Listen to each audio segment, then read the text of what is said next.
The Ladder of Divine Ascent by St. John of the Ladder. Step 14 on the clamorous, yet wicked master, the stomach. We have been attacking ourselves in everything that we have said, but this is specially so when we speak about the stomach. For I wonder if anyone has got free of this master before settling in the grave. Gluttony is hypocrisy of the stomach, for when it is glutted it complains of scarcity, and when it is loaded and bursting it cries out that it is hungry. Gluttony is a deviser of seasonings, a source of sweet dishes. You stop one jet, and it bobs up elsewhere, you plug this too, and you open another. Gluttony is a delusion of the eyes which receives in moderation but wants to gobble everything at once. Satiety in food is the father of fornication, but mortification of the stomach is an agent of purity. He who fondles a lion often tames it, but he who coddles the body makes it still wilder. The Jew rejoices on Sabbaths and feast days, and a monk who is a glutton on Saturdays and Sundays. He counts beforehand the days till Easter, and he prepares the food for it several days in advance. The slave of his belly calculates with what dishes he will celebrate the feast, but the servant of God considers with what graces he may be enriched.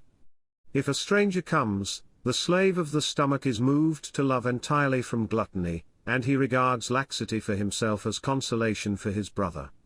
When others are present, he deems it right to allow himself wine, and thinking to hide his virtue, he becomes a slave of passion. Often vanity proves an enemy of gluttony, and they quarrel between themselves for the wretched monk as for a purchased slave.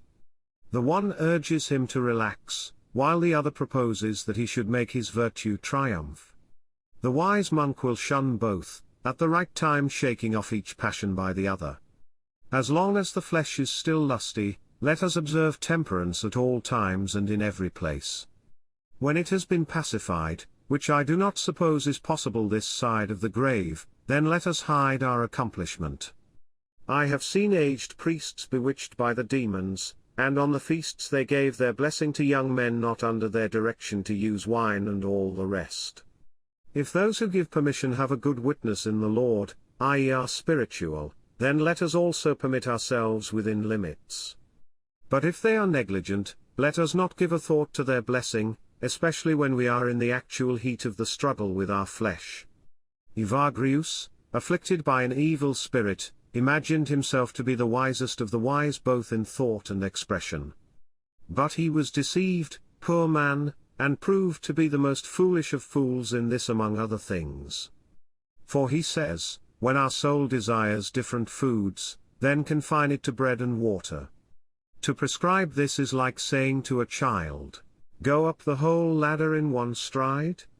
And so, rejecting his rule, let us say, when our soul desires different foods, it is demanding what is proper to its nature. Therefore, let us also use cunning against our unscrupulous foe. And unless a very severe conflict is on us, or amends for falls, let us for a while only deny ourselves fattening foods, then heating foods, and only then what makes our food pleasant. If possible, give your stomach satisfying and digestible food, so as to satisfy its insatiable hunger by sufficiency, and so that we may be delivered from excessive desire, as from a scourge, by quick assimilation. If we look into the matter, we shall find that most of the foods which inflate the stomach also excite the body. Laugh at the demon who, after supper, suggests that you should take your meal later in future, for the next day at the 9th hour he will change the arrangements of the previous day. One kind of temperance is suitable for those who behave irreproachably, and another for those subject to weaknesses. For the former, a movement in the body is a signal for restraint, but the latter are affected by such movements without relief or relaxation till their very death and end. The former always wish to preserve peace of mind, and the latter propitiate God by spiritual lamentation and contrition. The perfect find their time of gladness and consolation in the attainment of dispassion in all things. The warrior ascetic enjoys the heat of the battle, but the slave of the passions revels in the feast of feasts and the triumph of triumphs. The heart of gluttons dreams only of food and eatables, but the heart of those who weep dreams of judgment and castigation. Master your stomach before it masters you, and then you are sure to control yourself with the aid of shame.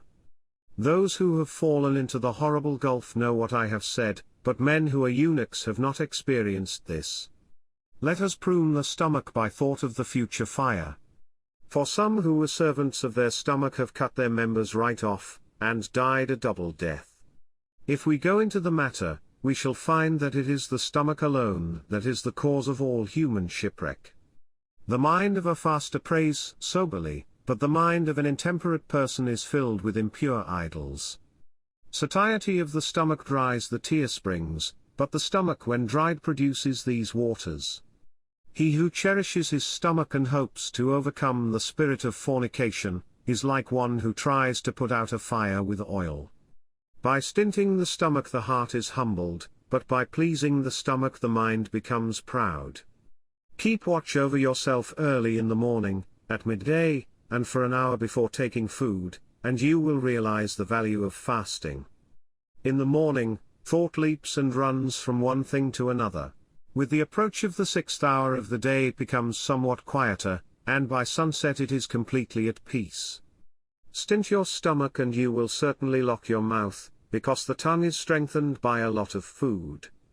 Struggle with all your might against the stomach and restrain it with all sobriety. If you labor a little, the Lord also will soon work with you. Leather bottles get greater capacity if they are supple, but if they are left in neglect they do not hold so much. He who burdens his stomach with food, distends his inside, but he who wars with his stomach contracts it. And when the inside is contracted, then we cannot take much, and for the future we become fasters naturally. Thirst is often stopped by thirst, but it is difficult to cut off hunger by hunger, and even impossible. When the stomach overcomes you, tame it by labors. And if this is impossible owing to weakness, struggle with it by vigil. If the eyes become heavy, take up manual labor, but if sleep is not upon you, do not touch manual labor, because it is impossible to occupy the mind with God and mammon, that is, both with God and manual labor. Know that often a devil settles in the belly and does not let the man be satisfied even though he has devoured a whole Egypt and drunk a river Nile.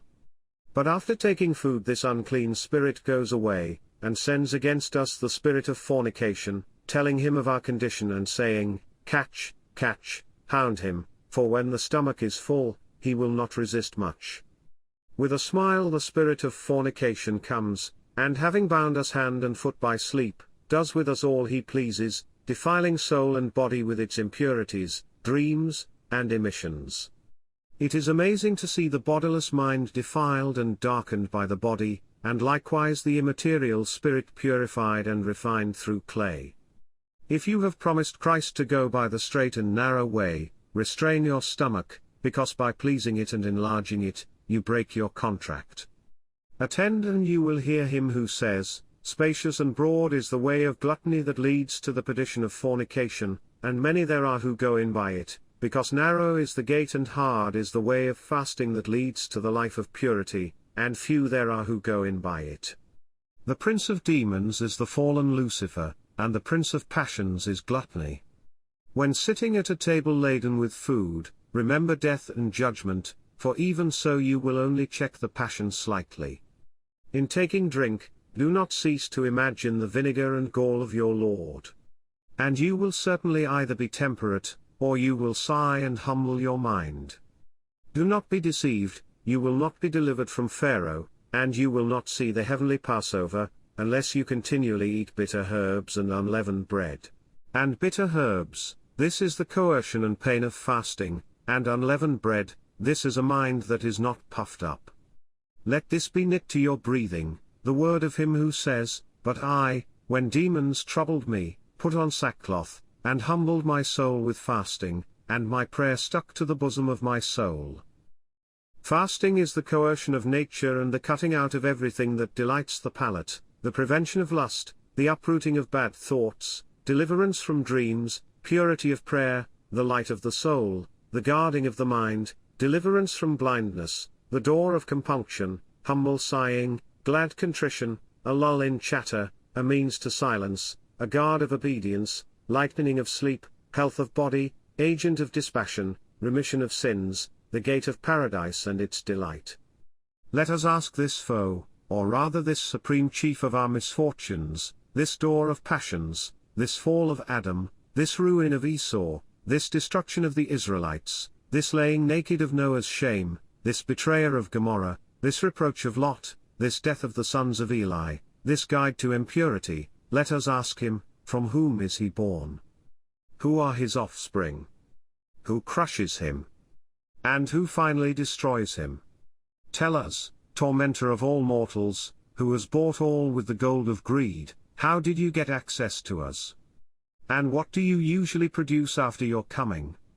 And what is the manner of your departure from us? And gluttony, annoyed by these insults, raving with fury against us and foaming, replies, why are you who are my underlings overwhelming me with reproaches? How are you trying to get separated from me? I am bound to you by nature. The door for me is the nature of foods. The cause of my insatiability is habit. The foundation of my passion is repeated habit, insensibility of soul and forgetfulness of death. How do you seek to learn the names of my offspring? If I count them, they will be more in number than the sand. But learn at least the names of my firstborn and beloved children. My firstborn son is a minister of fornication, the second after him is hardness of heart, and the third is sleepiness. From me proceed a sea of bad thoughts, waves of filth, depths of unknown and unnamed impurities.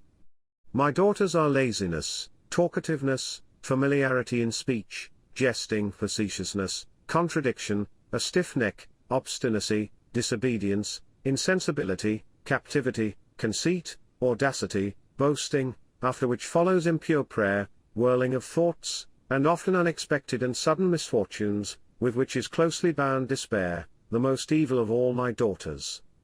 The remembrance of falls resists me but does not conquer me. The thought of death is always hostile to me, but there is nothing among men that destroys me completely. He who has received the Comforter prays to him against me, and the Comforter, when appealed to, does not allow me to act passionately. But those who have not tasted his gift inevitably seek their pleasure in my sweetness. The victory, over this vice, is a courageous one. He who is able, let him hasten to dispassion and to the highest degree of chastity.